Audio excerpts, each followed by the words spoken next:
रजीम बिस्मिल्लाहिर्रहमानिर्रहीम सय्यदना करीम सल्लल्लाहु अलैहि वसल्लम या हय्यु या क़य्यूम। आज हम बिहाड़ी में एक ऐसी शख्सियत के पास खड़े हैं जो अरसा 25 साल से बिहाड़ी गला मंडी में अपना कारोबार कर रहे हैं। आपका नाम Rao Khaliqur Rahman MSc honours agriculture हैं और डॉक्टर ज़रात के नाम से ये मशहूर हैं। आइए हम इनसे बात करते हैं और मकई के हवाले से इनसे मुस्तफ़ीद मालूमात लेते हैं। अस्सलाम वालेकुम सर। वालेकुम अस्सलाम वरहमतुल्लाहि वबरकातुहू। सर क्या हाल चाल है? अल्हम्दुलिल्लाह।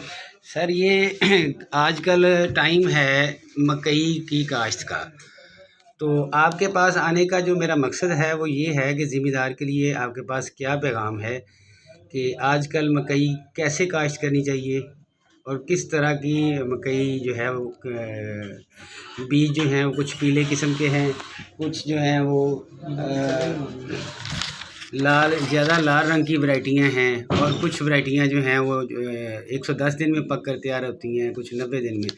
आप सर इसके बारे में क्या कहना चाहते हैं? आपकी राय लेने के लिए आए हैं।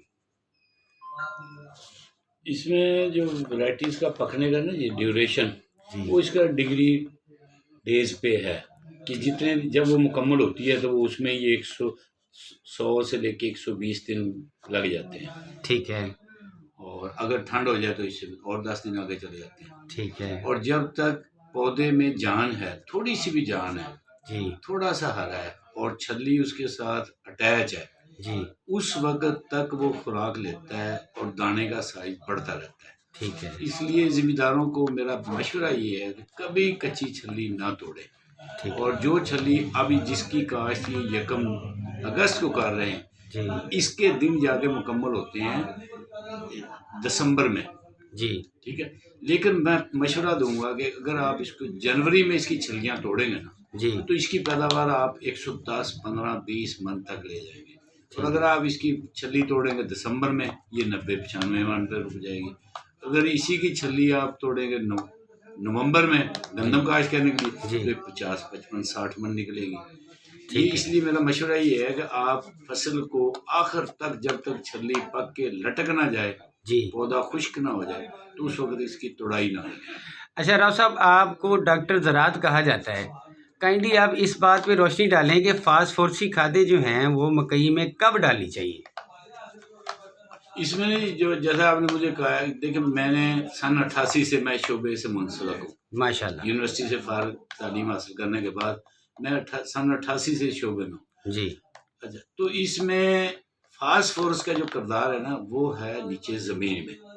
ठीक है। मेरा मशवरा ये है कि खेलियाँ बनाने से पहले फास्फोरस की खाद आप सारी नीचे डाल दें। 1 बोरी डालें, 2 बोरी DAP डालें, नीचे डालें। मतलब और उसके आखिरी हल सुहागे से पहले? हाँ जी, आखिरी हल सुहागा मारें उसके बाद और फिर उसकी खेलियाँ बना लें। क्योंकि खाद चाहिए जड़ों को। ठीक है। तो जड़ें जाती हैं खेल के अंदर, बेड के अंदर जाती हैं, वो बाहर हवा में नहीं आती। ठीक है। इसलिए बेहतरीन ये है कि आप उसमें डालें। डॉक्टर साहब एक चीज़ और आपसे पूछना चाहेंगे, अब अक्सर कंपनियों की और महकमे वालों की और लोगों की जो रिकमेंडेशंस हैं वो ये हैं कि SOP, बाज़ कहते हैं जी नसारे के ऊपर डालें, बाज़ कहते हैं शुरू में डालें। हमने ये महसूस किया कि जब उनके पास अवेलेबल होती है उनकी रिकमेंडेशंस तब शुरू होती हैं। आपका सर क्या कहना है कि SOP या पोटाश की जो खादें, पोटाश जो है ना, ये जिस वक्त पौधे की फसल 1 माह की हो जाती है ना जी, उसके बाद इसको जरूरत पड़ती है। ठीक है।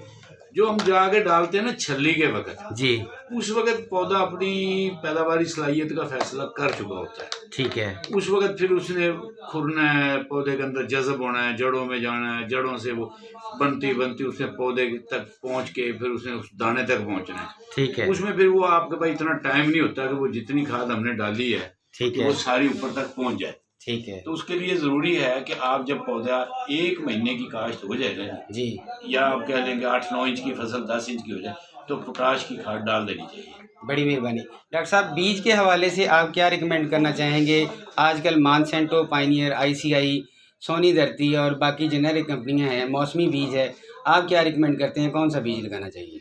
इसमें बीज में सबसे जो बेहतर मैं समझता नहीं वो वैरायटी रहेगी जिसकी ड्यूरेशन लॉन्ग है। लॉन्ग ड्यूरेशन वाला? लॉन्ग ड्यूरेशन, उसकी पैदावार ज्यादा होगी। ठीक है, जैसे ये इनकी है 80/22 है। ठीक है। ये लॉन्ग ड्यूरेशन है। ठीक है ना। और ये फिर पैदावार भी इसकी सबसे ज़्यादा है। जितनी हम जल्दी तोड़ लेंगे जल्दी के चक्कर में, ठीक है ना जी, तो उतनी उसकी पैदावार कम हो जाएगी। हम है।